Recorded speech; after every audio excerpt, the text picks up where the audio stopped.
están? Muy buenas noches, bienvenidos a El Pentágono. ¿Qué día? ¿Qué día? ¿Qué semana? No, ¿qué semana? ¿Qué mes? Y por ahí sigo hasta adelante, ¿en qué año? Etcétera, etcétera.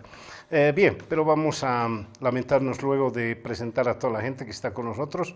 Quiero presentar a Sharol Fernández, primero es en El Pentágono, ¿no? Sharol, sí. Bienvenida, ¿cómo te va? Muchas gracias, muy bien, gracias. ¿Sí? Estamos hablando internamente, ¿qué haces, Sharol? Y Sharol hace tantas cosas. Tiene una fundación que se llama Cera Bolivia, para los 3 pisos de cera, esas no es así. No eres el primero al que se le ocurre, pero no. Cera es una palabra hebrea que significa legado, niños, inicio y semilla. Y por eso es, porque engloba niños, todo. semilla. ¿Le avisaron a Sharol que el tema es del fuego? No, le han avisado, y sabe bastante del tema. Está Carlos Mancusaya con nosotros, además, él es investigador, ¿no? Sí. Investigador. Estudia periodismo. Estudié comunicación social en la UNSA, pero fuera de la universidad por inquietudes de combatir con la idea que el gobierno difundía de lo indígena, sin proponerme ser investigador, averiguar sobre el tema y escribir varias cosas. Ajá. ¿Ya has estado en el Pentágono? No, es la primera vez. Sí, ¿cómo no lo hemos traído a Mancusaya? No, estuvo Wilmer, que es también de Hicha. Estuvo de Hicha, sí, me está. Y está Gonzalo Mendieta, está Francesco, de varias semanas acá, ha estado en Italia, no, ha estado allá. Quiero comenzar el programa, no sin antes, y le voy a ceder la palabra a Carlos Mancusaya, que él sabe bastante más del tema que yo, sin mencionar a Genaro Flores Santos, el fundador de la CESUTCB, un hombre muy consustanciado con el indigenismo, fue detenido durante García Mesa, fue torturado, producto de eso le rompieron la espalda. Yo recuerdo un epíteto que alguien, no recuerdo quién, pero ese calificativo que le dieron de el guerrero paralítico, pero era un guerrero. A pesar de estar inmovilizado, él siempre estuvo defendiendo sus ideas con mucho entusiasmo, bien, pero no quería decirlo yo. Carlos, ¿lo conociste, Genaro? Yo trabajé bastante sobre el movimiento indianista catarista. Puedo dar una pequeña biografía de Genaro. Él nació en 1942 en la provincia de Aroma. Estudió hasta el nivel básico en Sicacica, se trasladó a La Paz, su mamá junto a él para sostenerlo. Estudió en el colegio Gualberto Villarruel, conoció a los muchachos del movimiento universitario Julián Lapaza, entró en la carrera de Derecho, pero en ese proceso se hizo dirigente sindical en la CNTCB de aquel entonces. Entre 1969, 70 y 71 tiene un ascenso muy acelerado en el sindicalismo. En 1971 es ejecutivo de la CNTCB, pocas semanas después se da el golpe de Banzer, él es exiliado a Chile. En Chile conoce a Filemón Escobar, en 1972 vuelve a La Paz, hace un trabajo para rearticular la CNTCB que se había elegido en el 71, en lucha contra el sindicalismo oficialista que estaba con el Pacto Militar Campesino. En 1977 da una conferencia de prensa, el 78 funda el MRTK, el 79 fundan con otros sectores campesinos la CESUTCB y es el primer dirigente de la CESUTCB por 3 gestiones consecutivas. Fue candidato a la presidencia en 1983-82 junto a Filemón Escobar. Para mí el dato es importante porque me da la impresión que es ahí que Filemón... El 80 fue, no hubo elecciones el 82. El 80 no. Ya, el 85, perdón. El 85. Cuando ya Filemón Escobar conoce a Genaro Flores, me da la impresión que va a empezar a problematizarse el tema identitario y es Filemón quien va a llevar eso al Chapare. El 80 pues ya estaba paralítico el hombre. Sí, porque en la lectura de Banzer le disparan y eso lo deja paralítico. Lo han visto a Carlos, estaba así. Parecía que estaba leyendo, no, lo tiene todo en su memoria, no está leyendo nada. No, impresionante. Bueno, nuestro homenaje, un luchador, realmente un luchador, ¿no? Importantísimo. Sí. Hoy día el colectivo Hicha sacó un resumen biográfico que me pareció súper interesante. Y claro, Genaro muestra además el cambio de los ucureños, digamos, que eran los dirigentes típicos del Pacto Militar Campesino, a la provincia de Roma, y muchos de los cuales salieron del colegio Gualberto Villarruel. Fue muy importante ese colegio. Otro dirigente que no es muy conocido es Raimundo Tambo. Precisamente con Genaro Flores se piensan a trabajar desde 1970, al parecer, por testimonio de Teodomiro Rengel, que fue otro dirigente campesino vinculado a la MNR, sería Raimundo Tambo el que habría influenciado para que Genaro Flores se vaya alejando del Pacto Militar Campesino y más bien lo confronte.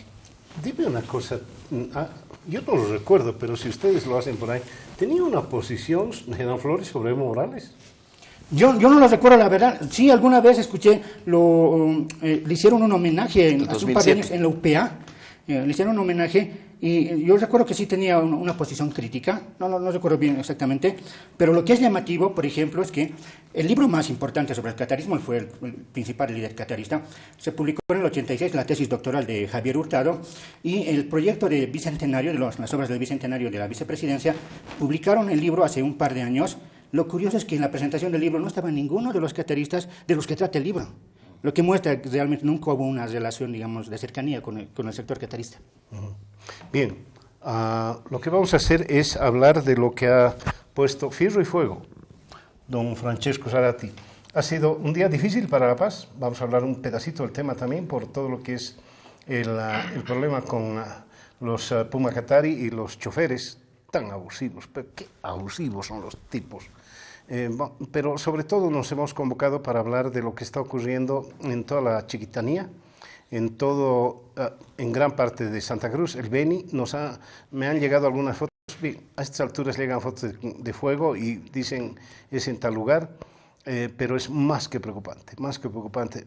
Parece que está lloviendo en algún lugar, parece que el avión supertanker famoso, eso, algo ha hecho, pero no lo suficiente.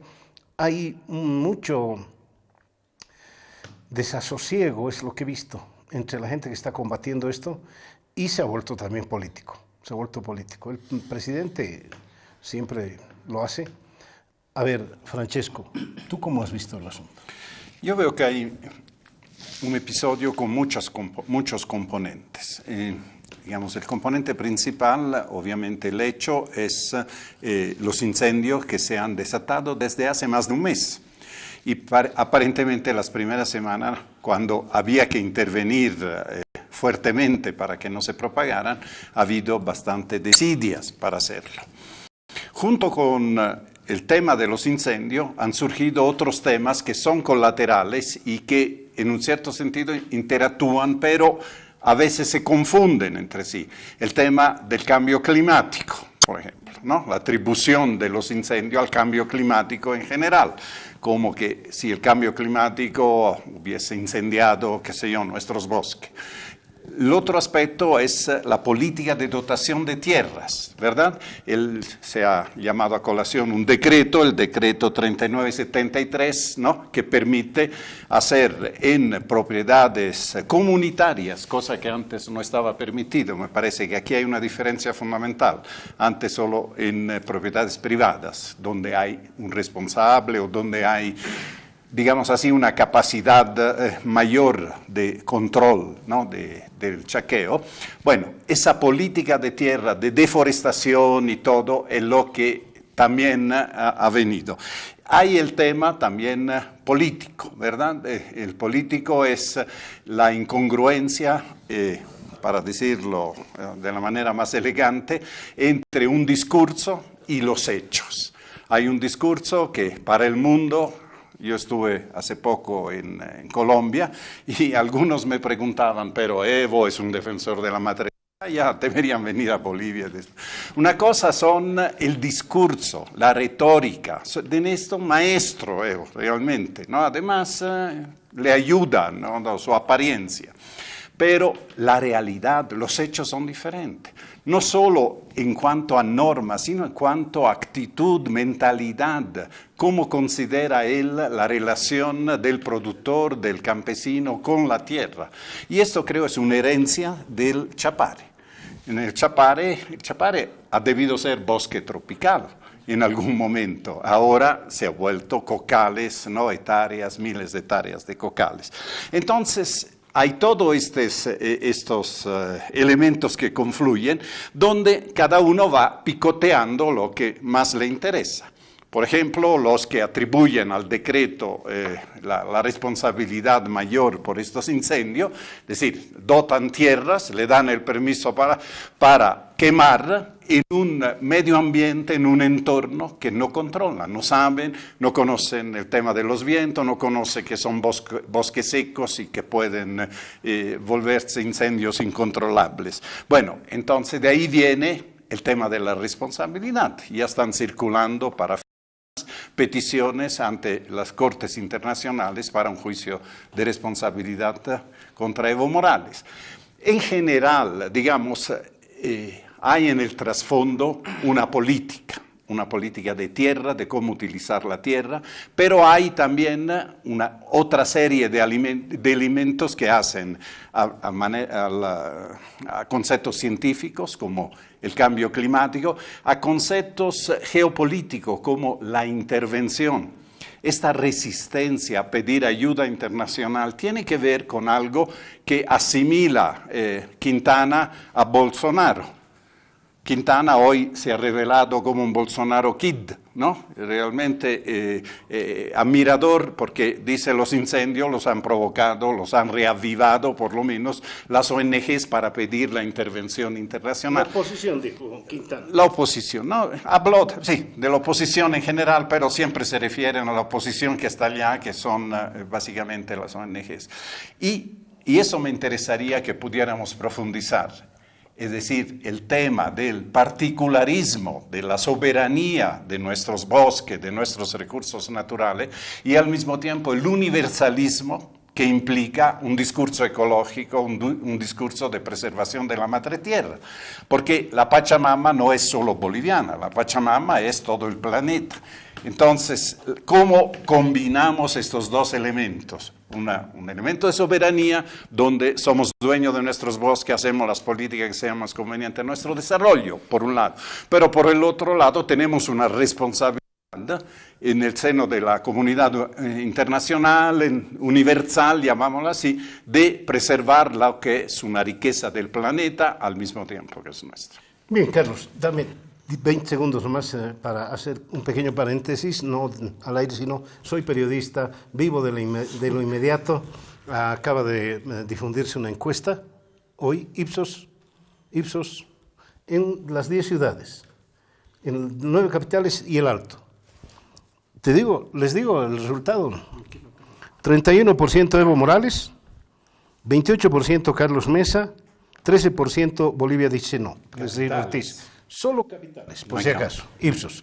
31 Evo, 28 Carlos Mesa y Ortiz, 13%. Bien, listo, cierro el paréntesis, mi afán de hacer noticia. Dale. Bueno, yo solo quería comentar algo al respecto. Primero, me da la impresión de que la postura inicial de Evo Morales con respecto a no solicitar ayuda se enmarca en la idea de presentar su gobierno como el que es capaz de hacer las cosas sin la intervención del imperio, que más o menos siempre fue la retórica, ¿no? No le vamos a pedir ayuda a esto a otros estados, podemos hacerlo, y después de varios días se contrata una aeronave para que haga este trabajo. Sin embargo, me parece que es una mala salida, no le conviene en términos electorales, porque donde sí lo hizo bien, me parece que fue saludable, fue la reunión con Soledad Chapeto. Que eso realmente consolide en algún tipo de proyectos, se verán adelante, pero me parece que esa era la mejor vía que debía haberla hecho desde antes, ¿no? Él es la primera autoridad del Estado y está en la obligación de sentarse a dialogar, a proyectar actividades con los diferentes líderes regionales, en este caso del municipio del Alto. Esa misma actitud hubiera sido muy saludable desde un inicio en este problema del incendio en la Amazonía, en la Chiquitanía. Por lo que a mí me da la impresión, el cuidar su imagen, el del Estado fuerte, del Estado independiente económicamente, más bien está teniendo costos, en este caso, ambientales. Se necesita la ayuda internacional para sofocar ese fuego y no es saludable la actitud que se ha tenido con respecto a rechazar. Creo que, si no mal no recuerdo, hace poco leí que ya Evo Morales estaba predispuesto a aceptar ayuda. Pero, por otra parte, una cosa que vale la pena discutir, lo decía Francisco, es el tema de la frontera agrícola internamente, porque hay un problema fundamental. El crecimiento poblacional, la necesidad de producir, digamos, cierto tipo de productos, comercializarlos, generar recursos para el país, etc. Es una necesidad, pero al mismo tiempo tenemos la necesidad de preservar el medio ambiente porque es el lugar en el que vivimos. Ahí tenemos una contradicción que por lo menos el gobierno no la ha sabido resolver. Si uno compara con otros ámbitos, por ejemplo, es llamativo que muchos destaquen, el gobierno destaca mucho el crecimiento económico, la estabilidad. Sin embargo, no se ve que eso haya ido acompañado en el área urbana, por ejemplo, de fomentar espacios verdes. no se ve. ¿A qué me refiero? Bueno, hace poco teníamos en el grupo un diálogo con Guido Alejo, un arquitecto joven del Alto, y hace notar que, por ejemplo, los municipios no alientan a las, digamos, a las zonas, a las viviendas con rebajas en los impuestos, si estas viviendas pudieran presentar, digamos, elementos más bien ecológicos, si tienen un jardín, si tienen en la acera un árbol, no se alienta eso. En general, en el gobierno, en los municipios no hay. Se están haciendo, digamos, se resaltan los cholets, que es para mí como las discotecas hacia afuera. No es algo que realmente uno le puede decir esto está aportando al medio ambiente en el país. Y en general, eso que vemos como espectáculo hacia afuera, donde las políticas municipales o estatales no fomentan una manera de convivencia más con un ambiente más sano en estos espacios urbanos, tampoco los vemos en otros espacios más extensos como la Amazonía. Yo no veo una política dentro del Estado que busque conciliar esta contradicción. Necesitamos producir la tierra, necesitamos. Pero también tenemos tierra que no produce en el altiplano. No hay una política que haga productiva esas tierras. Entonces, para mí hay una retórica sobre la madre tierra, una postura de cuidar la imagen de un líder que no necesita pedirle favores a otros y, sin embargo, no se resuelven este tipo de problemas que son urgentes para nosotros. Claro. Bueno, estamos en época de campaña, ¿no? Cualquier acción del gobierno va a tomar muy en cuenta esta variable. Creo que hay una, como decía Carlos, una contradicción, pero entiendo que en época de elecciones hay un deseo de potenciar la idea de nación. Somos bolivianos, somos un país fuerte, podemos responder a esto, tenemos la capacidad, porque eso es lo que Evo Morales de alguna manera ha ido trabajando, ¿no? De asentar esta idea, el boliviano que esté orgulloso de ser boliviano. Entonces, desde una perspectiva más amplia, creo que el nacionalismo en general contradice el poder que podríamos tener como humanidad de resolver grandes cuestiones como el cambio climático, porque no hay nación en el mundo, por muy poderosa o económicamente potente que sea, que tenga la capacidad de enfrentar el cambio climático o este tipo de cuestiones como nación. Y para mí, entiendo que en un país como Bolivia la idea de el deseo de reforzar la nación responda a una necesidad política, pero va en contra de lo que como humanidad necesitamos hacer. Yo veo un tema de responsabilidades en el que, digamos, el gobierno ha tenido que dar marcha atrás hoy después de los reclamos de Roboré por no haber aceptado el llamado o clamado por ayuda internacional inicialmente. Creo que se dio cuenta, a mi juicio, tarde y en una situación relativamente volátil, porque esto de los incendios es una cosa en campaña absolutamente inesperada. No sabemos qué resultado tendrá. Y también la falta de declaratoria de desastre, yo creo que por las típicas pugnas dentro del Estado, pero por la visión del MAS, digamos, sobre todo concentradora del poder. Si declaramos desastre nacional, ¿qué va a hacer la gobernación con la plata que libremente puede disponer en ese caso? Y creo que esas cosas que ya pasaron en el Beni hace unos años están volviendo a pasar, para perjuicio de la solución del tema. Yo creo que buena parte del electorado de Evo Morales, así como él mismo, es un electorado pragmático, que vota por él también porque hace determinadas cosas que ese electorado busca. Y creo que el no resolver los problemas o el no mostrar capacidad de resolverlos no es precisamente algo que contribuya a esa campaña. Pero saliéndonos del marco de las responsabilidades, porque eso es lo que más creo incita a hacer el tiempo de campaña, yo pensaba las inercias. ¿Por qué Lula y Bolsonaro tienen una posición parecida respecto al Amazonas? Digamos, ¿por qué ambos se enfrentan, digamos, con el mundo, con las potencias? No, el Amazonas decidimos los brasileños. O preguntas más hondas, ¿por qué la economía de Santa Cruz, la economía del Paraguay y la economía de la región fronteriza brasilera son economías tan parecidas que están básicamente desmontando para ampliar el ganado y actividades de esa naturaleza? Y creo que un siguiente dilema, que es un dilema nacional en esta, digamos, necesidad de una transición hacia una economía más ecológica, ¿qué vamos a vender? Yo creo que esa es la pregunta que, por ejemplo, se hicieron los paraguayos en cierto momento. La economía de la soya ha caído y la ganadería necesita más superficie. Eso es lo que vamos a vender. Vamos a vender carne a la China. ¿Cuál es el precio de vender? Pero ¿cuál sería la alternativa con los ingresos del gas reduciéndose? Combustible. Etanol. Etanol. No, por eso digo, o sea, creo que detrás de todas estas cosas hay inercias y decisiones más duras. Y me parece que no se abordan en el plano más crudo, o sea, en profundidad. Porque me parece que si planteáramos aquí la pregunta de quién está en contra de una economía más ecológica, no creo que nadie lo diría. Entonces, yo temo que a veces las preguntas siempre se plantean en tono fácil. ¿Quién está del lado moralmente correcto? Todos queremos estar del lado moralmente correcto. Pero creo que hay que tratar de dar un paso más, y es cuáles son los dilemas del país y cuál es la transición posible hacia una economía más ecológica. Posible. Y por eso ponía el ejemplo de Brasil y de Paraguay, porque digo, están haciendo elecciones contra la ecología, y no necesariamente solo porque, bueno, hay unos tipos que están ganando plata, que seguramente los hay, sino es, bueno, y estas economías que van a vender. Y debo confesarte que así como me parece un personaje bastante detestable Bolsonaro, el tenerlo a los franceses hablando maravillas y ya llenándose la boca de lo buenos que son, no es precisamente algo que tampoco me guste, porque da la impresión que nosotros somos un ejército de bárbaros latinoamericanos que necesitamos de gente buena como ellos para manejar las cosas. Y eso que han quemado Notre Dame. No, pero digo, o sea, yo entiendo que Macron está haciendo el esfuerzo que le competa y, digamos, parte de lo que dice es razonable. Lo que decía Francesco, hay causas que son universales, por lo que decías tú, Charles.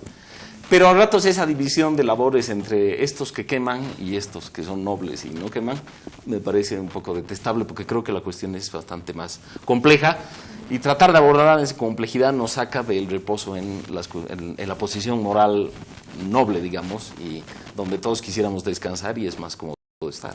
Ahora, ¿estamos asumiendo todos que la quema ha sido intencional? No, no nunca creo, es intencional, ¿no? Es, o sea, esto se descontroló. Es posible saberlo si uno hace un repaso de las imágenes satelitales, donde hay un satélite que mide por el calor que emite los focos de incendios. Entonces uno puede ver dónde han nacido. Hay regiones tan diferentes como la Amazonía, hay el Pantanal y hay el bosque seco. Hay también el Chaco en Paraguay. Entonces no hay una sola causa. En Bolivia se cree que ha sido chaqueos que se han escapado de control, fuera de control. Eso es la versión, por lo menos, en que coinciden, ¿no?, la mayoría de la gente.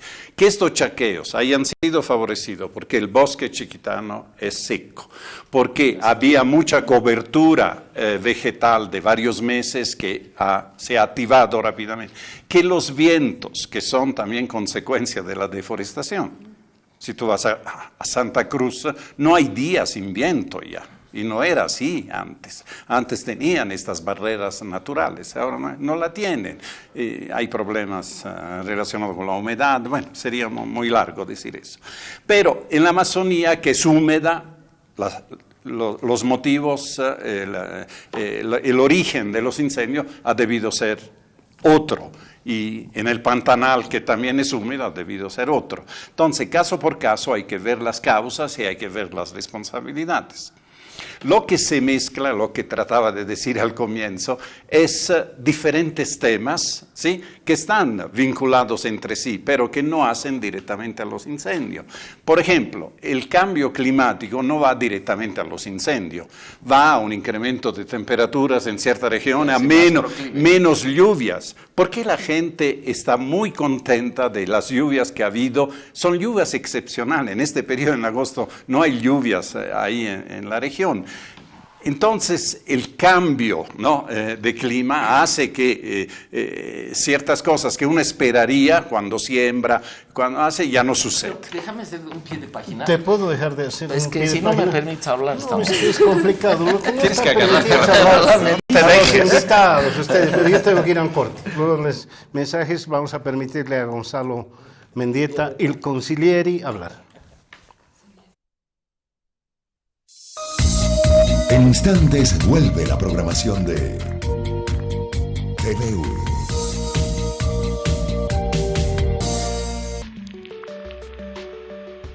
Carecer de libros propios es el colmo de la miseria.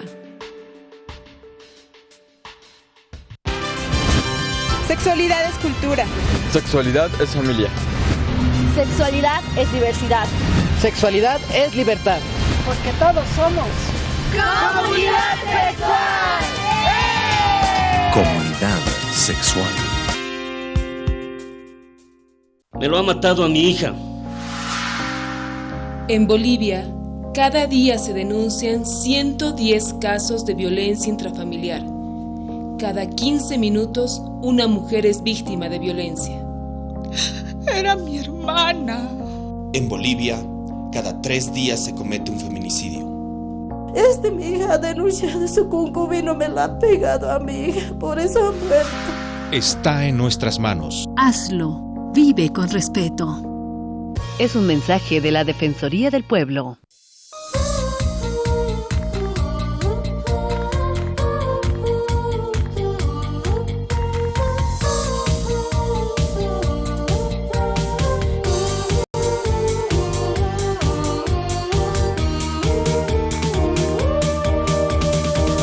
La nueva televisión universitaria.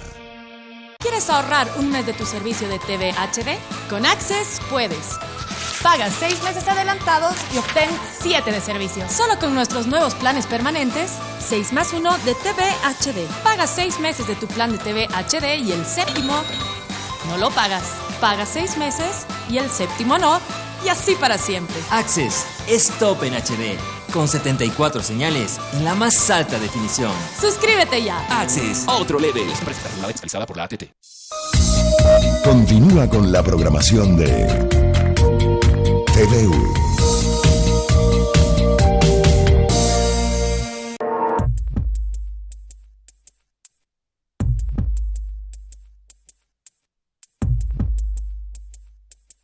Bien, gracias. Seguimos con el Pentágono. Le corté abruptamente a Gonzalo Mendieta lo que quería decir. Solo quiero decirte algo. Dale, después.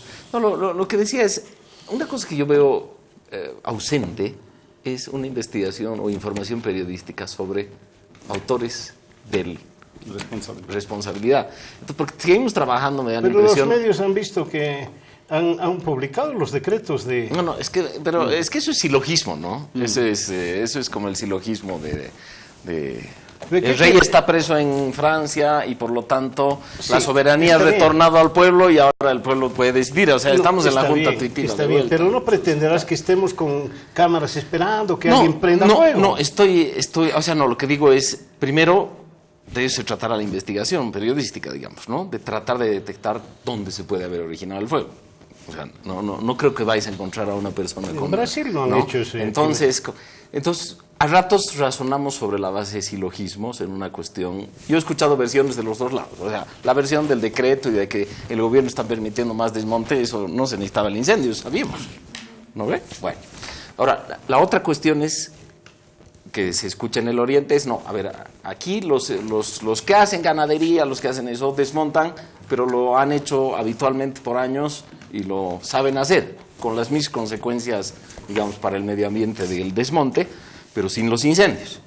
Y se habla de que hay una dotación en la chiquitanía de ciertas tierras que serían las primeras en haberse incendiado. Me parece relevante, porque si no terminamos discutiendo, por eso digo, restituyo el tema con el viejo silogismo escolástico que nos ha servido mucho en nuestra independencia, pero que podríamos ir abandonando en pro de una discusión más fáctica, que es, bueno, ¿quiénes y dónde están los responsables? Porque yo veo que eso ocurre frecuentemente en el país, o sea, incluso ocurre con los muertos.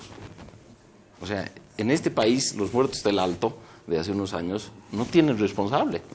O sea, han muerto por muerte natural. Ha pasado de silogismo a sinlogismo. En este asunto de muertos, etcétera, una noticia periodística que a mí me congratula. No sé si a ustedes... No hay una sola población quemada. No hay un solo muerto evacuado. Pero no hay ni un solo muerto. No se ha reportado un muerto, ni de los rescatistas, ni bomberos, ni policía, ni pobladores por ahora. Humanos. No hay humanos, sí, me imagino que sí. Bien. Pero cierro el paréntesis periodístico, dale. Yo quería preguntarte, Gonzalo, en este afán de encontrar el responsable, ¿no crees que es reducir la responsabilidad solo a un hecho? O sea, lo que diría es que quisiera pasar de las discusiones abstractas, que es lo que siento a veces que son discusiones entre posiciones. Entonces, son las discusiones entre los que dicen absolutamente, mira, hay que deforestar como Bolsonaro porque nosotros decidimos y la economía tiene que crecer. Y los que dicen, no, acá nos toca más un árbol porque eso nos va a dejar sin agua. Bueno, si es una discusión abstracta, es difícil de entrar a los matices, porque ahí dices, tienes que asumir una posición sobre abstractos, y me parece que alentar una discusión sobre hechos podría procurarnos una visión quizás más compleja de las cosas y atenderla de ese modo. Eso es, hasta ahí llego. Yo me sumo a la postura de Gonzalo, porque un poco viendo el Internet, el Facebook, lo que circula es un poco como es el espacio de la emocionalidad, ¿no? Memes, publicaciones respecto a lo trágico de este hecho, con fotos inclusive que no son de animales ni siquiera que existen ahí, pero mueve mucho esta la emoción, y lo que se ha perdido es precisamente la preocupación por ir desarmando más o menos cómo se ha ido produciendo este hecho e ir viendo por dónde venía. Sin lugar a dudas, uno puede responsabilizar y decir, las autoridades saben que cada año se producen incendios y deberían tener ahí alguna medida mínima, y esto tal vez no hubiera sido en esas condiciones, pero sí hace falta ese rastreamiento, ese proceso de investigación, por un lado. Por otro lado, a mí me llama la atención, yo al venir acá al programa, me bajé de Estela Pérez Velasco caminando hasta acá, una movilización más o menos de 2 cuadras, ¿no? De la mayoría de jóvenes pidiendo ayuda internacional para apagar el incendio de la Chiquitanía. Lo menciono porque, por una parte, se movilizan en domingo, que en algunos no es muy habitual, pero es raro que se dé este tipo de movilizaciones, y lo tomo porque además se da con respecto a un tema que hoy es muy, digamos, pega mucho en la sensibilidad de las personas, el tema del medio ambiente. Lo menciono también porque no sé en qué medida esto puede afectar en este escenario electoral, ¿no? Por una parte, Evo Morales con la retórica sobre la madre tierra, creo que incluso hay una división en el gobierno que tiene el nombre de algo de madre tierra, y por otro lado tenemos al señor Ortiz que creo que anunció que iba a suspender la campaña mientras esto se solucione. Carlos Mesa se sacó un par de fotos. También está esto de alguna medida afectando el escenario electoral, pero me da la impresión que ninguno de los tres lo va tomando del mejor modo del que se podría hacer. De todas maneras, y vuelvo a lo que decía hace rato, sería una movilización, muestra que hay una sensibilidad respecto al tema, y habría que tomar esa sensibilidad respecto a lo que decía hace rato Gonzalo, con información, porque siempre nos quedamos en las pasiones y a veces no vemos de manera fría el asunto, como deberíamos hacerlo. ¿Cómo será demasiados números, ¿no? Yo empecé con 250.000 hectáreas hace unos 5 días, de ahí pasó a 400.000, 500.000 y de pronto se volvieron 1 millón. ¿Cuál será la verdad? Es que primero que hay diferentes, sí, se puede medir a través de las imágenes satelitales o inclusive viendo el área hasta donde han llegado los focos. Una cosa es el humo y otra cosa el incendio, ¿no? Pues yo veo yo tengo, no sé si tienes la aplicación de la NASA en vivo desde el espacio, y se ve una gran mancha roja. ¿Todo está ardiendo? Yo creo que no. No, eso es por temperatura. El humo no tiene la misma temperatura que los focos. Los focos son incendios, es decir, temperaturas de 600, 700 grados. El humo puede llegar a 100, 150 grados. Entonces, pero el humo... ¿Qué sabes tú de cifra? ¿De cuántas hectáreas están ardiendo o han ardido ya? Claro, eso es, otra vez, te repito, se hace con las imágenes satelitales. Muchas de las noticias que han venido, ya sea de fuente oficial, de fuente opositoras, de ONG, son números que no explican cómo los han calculado, pero con las imágenes satelitales sí se puede pensar que estamos entre 500 y 900.000 hectáreas hasta ahora, y sigue avanzando el tema. Ahora, yo quisiera hacer hincapié en algo, aparte de todo lo que se ha dicho, la manera de buscar responsabilidades, porque es un rompecabezas, ¿no? Donde hay diferentes piezas. El decreto famoso 3973 tiene su responsabilidad, porque seguramente la gente ha chaqueado, y ha chaqueado sin conocer las condiciones ambientales del bosque. Pero autorizados, ese es el punto, sin tener la capacidad de controlar. Eso. Ahora bien, yo quisiera mostrar las consecuencias. Normalmente pensamos en árboles, ¿no?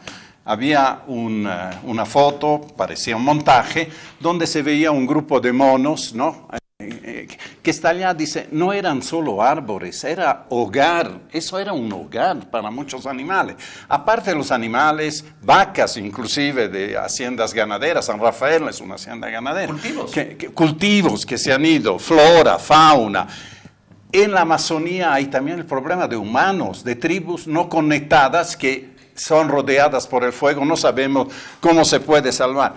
Está la contaminación del aire, no sé si se han dado cuenta, La Paz ya está rodeada de humo, es muy fácil verlo. En la mañana desde el oriente, cuando sale el sol, se ve prácticamente esa nube, esa nieblina.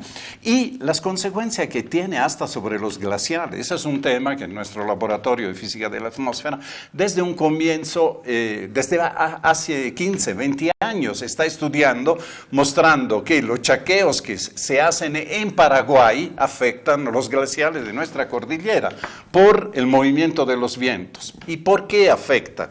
Porque estos humos, estas nubes de humo, estas plumas se llaman, que llegan a esa altura, se enfrían y caen, se depositan sobre los glaciares. Al depositarse, hacen que el glaciar se vuelva más oscuro, por tanto absorban mayormente la radiación. Al absorber más la radiación, provoca que se diluye, que se funde el hielo con mayor rapidez, amén del cambio de régimen de lluvia que no recarga los glaciares. Entonces, tenemos consecuencias que no terminan con apagar el fuego, con el supertanker que hace 1 kilómetro, 2 kilómetros, qué sé yo, de voz. Las consecuencias son a largo plazo. Podemos sufrirla de aquí a 5 o 10 años con no tener agua y con no tener un aire limpio. Creo que no tenemos conciencia de las consecuencias. No hay manera en la que tengamos una idea de lo que realmente va a generar todo lo que está pasando en el Amazonas y en la Chiquitanía. Pero por otro lado, hay muchas variables en esta ecuación, ¿no? El decreto,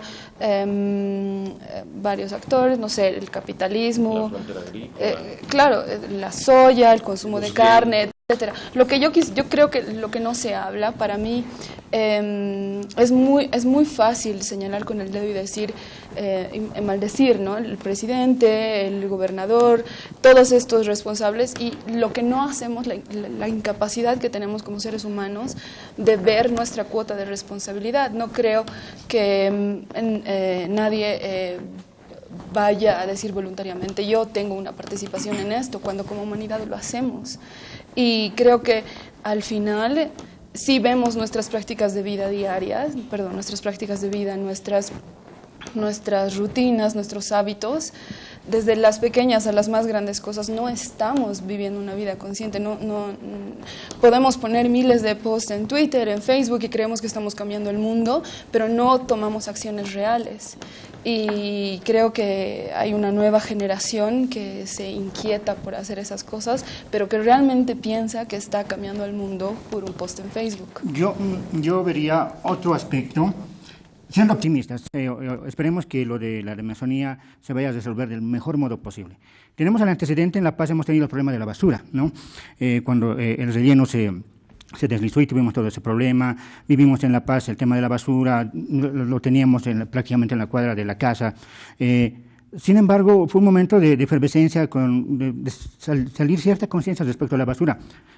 Se solucionó, entre comillas, el problema, por lo menos circunstancialmente, y la situación en La Paz sigue siendo la misma. O sea, la gente no es que haga otra cosa, no es que el municipio haya tomado otra política sobre la basura, no es que el gobierno tenga otra política respecto, digamos, a este tipo de temas. A mí me da la impresión que va a pasar el tema de la Amazonía y no va a pasar nada. Como no pasó con el agua. Sí, porque yo estaba de paso por el Alto el día de hoy y estaba viendo, yo vivo de Villa Fátima para arriba, viendo esos cerros y viendo lugares en los que había varios árboles y hoy día veo varias casas. Es decir, en La Paz tenemos varios espacios verdes, están siendo, digamos, deforestados. Tenemos los problemas del ambientalismo. Es fácil ser ecologista por redes sociales, por Facebook, por Twitter, ¿no? Pero el problema lo estamos viviendo en la ciudad. Está bien, tenemos el problema de la Amazonía. ¿Cuáles son las políticas que estamos desarrollando en nuestra ciudad con respecto a las áreas verdes? Las estamos perdiendo. Entonces, eso no es algo que sucede a lo lejos, no es algo por lo que, digamos, tengamos que pedir ayuda a Francia. No, está pasando aquí y no vemos que se haga algo. Va a pasar lo de la Amazonía, insisto. Pasó lo de la basura, y el problema de la basura lo seguimos teniendo. Pasó lo del agua, y va a volver a estallar otro problema. Me da la impresión que va a pasar esto de la Amazonía, pero las áreas verdes en La Paz van a seguir muriendo. Y yo en esa línea, yo veo una gran dificultad nacional para la resolución de temas concretos. Vuelvo al tema de un episodio que ha pasado en esta ciudad hace pocas semanas. Un barrio entero se ha caído, ha muerto gente. ¿Qué se ha hecho mal? ¿Cuándo se hizo mal? O sea, sabemos cosas en grueso, ¿no? Sabemos cosas en grueso, que hubo una autorización en los 80, pero se han muerto 3 personas. Y de eso ya no queremos hablar. Se ha enterrado un barrio. Y si mañana se cae otro barrio, cosa que ha sido frecuente en La Paz, tampoco vamos a saber. Y me parece que por eso hay grandes inercias que nos tranquilizamos con las grandes corrientes de sentirnos bien, que es, estamos a favor de todas las causas buenas, en los hechos no estamos. Y comenzamos por la impostura del gobierno. O sea, el gobierno ya no puede sostener, digamos, el discurso a favor de la Pachamama, porque, digamos, ha optado por otro camino, que es el camino de un pacto de consumo. Su electorado es un pacto de consumo. Consumiremos, estamos bien, y para eso necesitamos harta plata. Pero hay otras cosas que ya tienen que ver con cosas que trascienden al gobierno. Por ejemplo, la altísima urbanización y concentración de población en las urbes bolivianas. ¿Eso de qué manera se concilia con el ecologismo? Yo no sé. Un fenómeno es el que habla Carlos Macusaya sobre, digamos, la pérdida de espacios verdes, basura. No sé si alguien ha dejado de comer un bife este fin de semana para evitar que la frontera agrícola se amplíe, ¿no? Los que comen carne, seguramente hay algunos que no. Entonces, yo a ratos veo que es, digamos, como una falta de sintonía entre las emociones y las pasiones y los apoyos y la vida concreta. En la vida concreta, tan desarrollistas como en los 60s o 70s. Pero hoy día, por ejemplo, tenemos el ejemplo de hoy, ¿no? La ciudad de La Paz, la zona sur, ha tenido bloqueos, ha tenido enfrentamientos, ha tenido pedreas, hemos tenido insultos. 3/4 partes de la población abomina de los choferes. Mañana le van a decir esquina maestrito. Y ahí se acabó todo. Es una política de olvido y ahí se acabó. No pasa eso. Es decir, las consecuencias en el ambiente, como decía antes, las vamos a sufrir. El hecho de eliminar 900.000 hectáreas de bosque tiene consecuencias en régimen de lluvia. Es decir, tal vez las responsabilidades se diluyan. Lo que pedía Gonzalo, yo quisiera dar alguna respuesta. ¿Por qué suceden ciertas cosas? ¿Por qué se vino abajo un barrio que era totalmente ilegal? ¿Por qué se permite a pequeños agricultores que se les hace dotación de tierra sin darle los conocimientos oportunos de utilizar el chaqueo? Por una idea que es presente en nuestra cultura, porque son pobres. Es decir, no podemos impedir cosas ilegales, cosas que pueden hacer daño a las mismas personas porque son pobres. Entonces, si no tiene casa, que construyan sobre un basurero. Pero no deberían construir, pero no se anima la alcaldía, la policía, los responsables a ir allá y desalojarlo, porque son pobres. Y igual, les damos tierra en un lugar que no es apto para la agricultura, como el bosque chiquitano. No le damos instrucciones para moverse en ese entorno, en ese medio ambiente. ¿Por qué? Porque son pobres. Y el discurso del presidente, ¿de qué va a vivir si no chaquea? Es grave, refleja esa mentalidad, que no tomamos acciones de largo alcance y queremos resolver el problema, como bien decías al comienzo, especialmente este año electoral, con esas cosas. Cuando el vicepresidente habla, no somos los guardabosques del mundo, o del imperio, o de las potencias, es poner las cosas en extremo. Lo ideal sería que nuestros bosques fueran intactos, no se pudiera tocarlos y lo mantuviéramos así. Y eso deberíamos empezar en reforestar el Chapare. Empezamos por allá si queremos hacer eso. Otra cosa es una deforestación irracional, sin un plan de tierra, sin estudiar científicamente dónde se puede hacer, sin mejorar la productividad. Esa palabra productividad es lo que nos tiene, digamos, relegados respecto a las otras economías. Nosotros tenemos el diésel más barato del mundo, ¿verdad?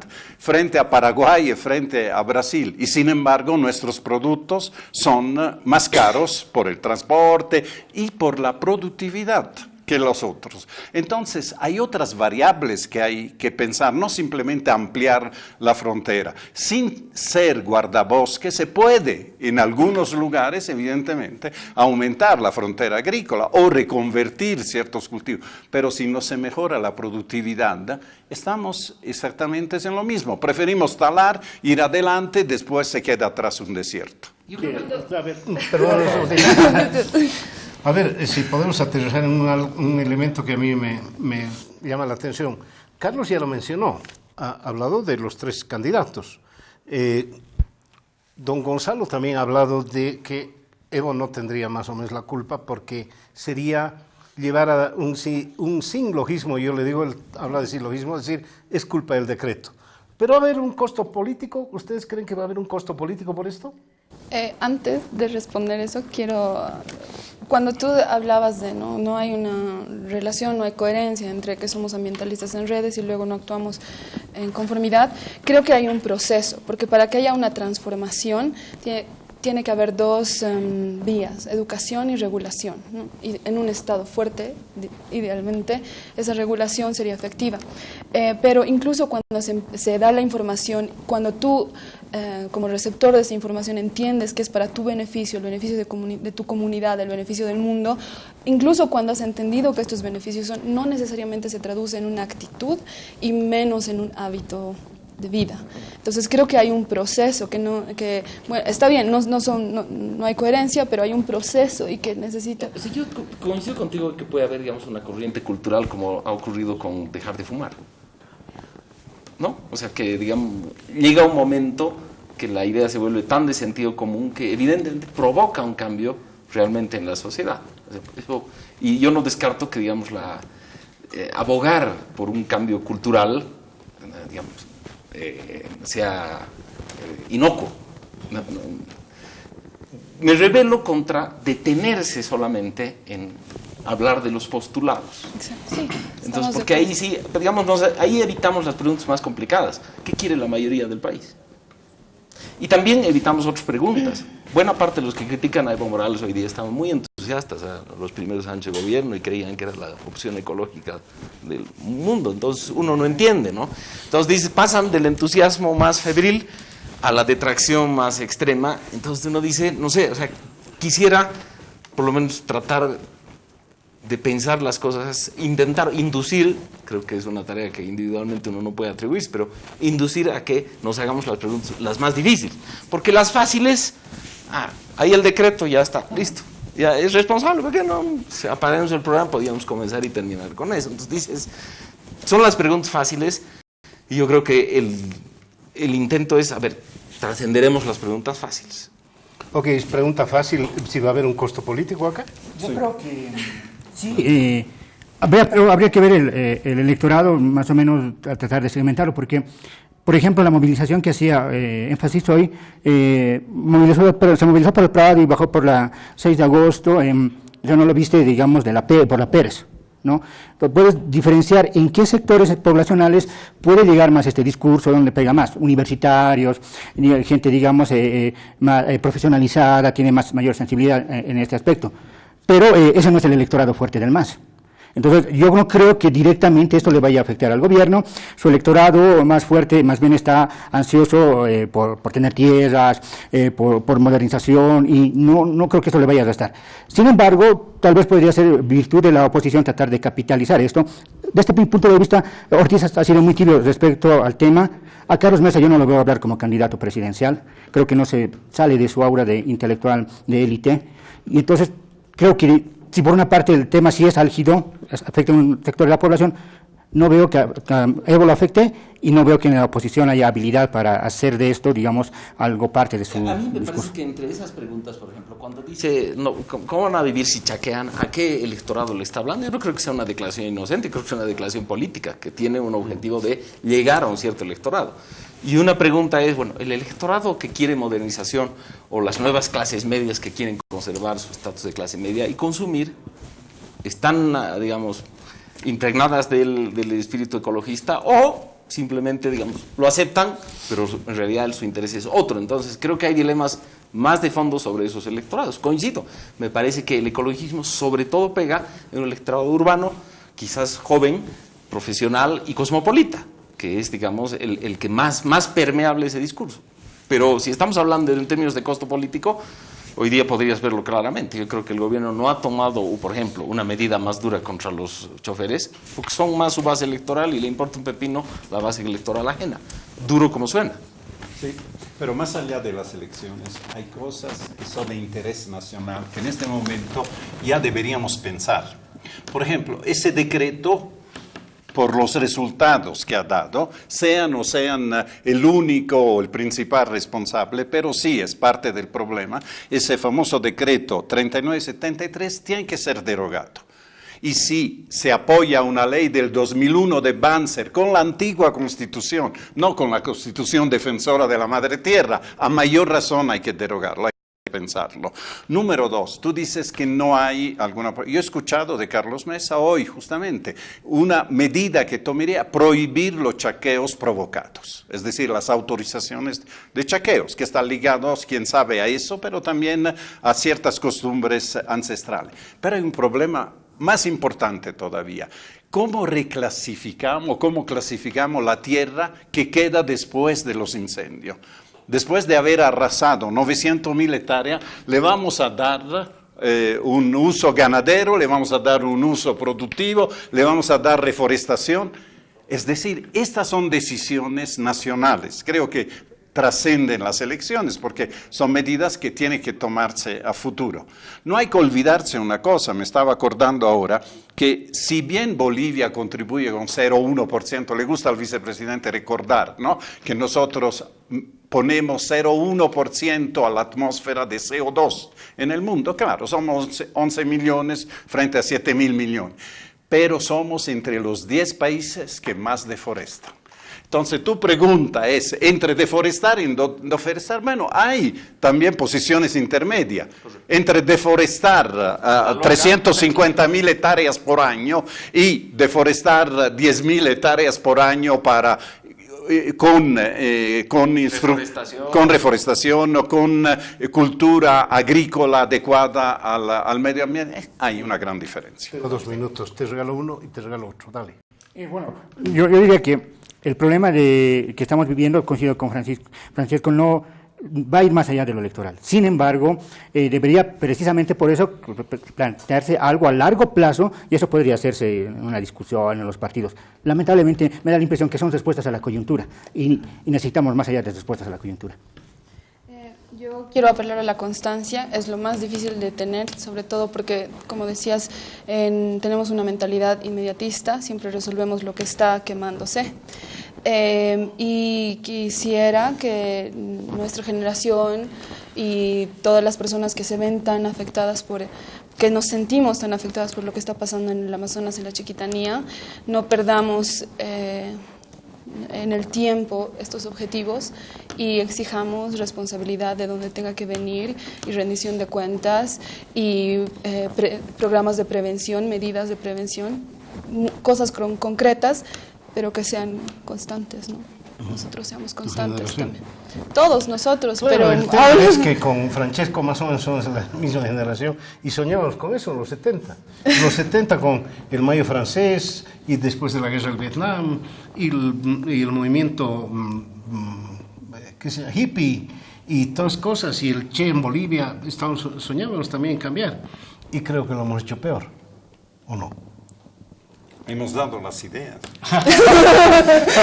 Los que han venido la han aplicado mal. Bueno, siempre se puede hacer un cambio, ¿no? Sí, a veces hacemos el cambio mal. Carlos, te agradezco mucho por haber venido. Sharon, gracias. Gracias. Consiglieri, señor don Francesco, a ustedes, a Jimena Calvimonte en la producción, gracias por habernos seguido. Será hasta el próximo domingo.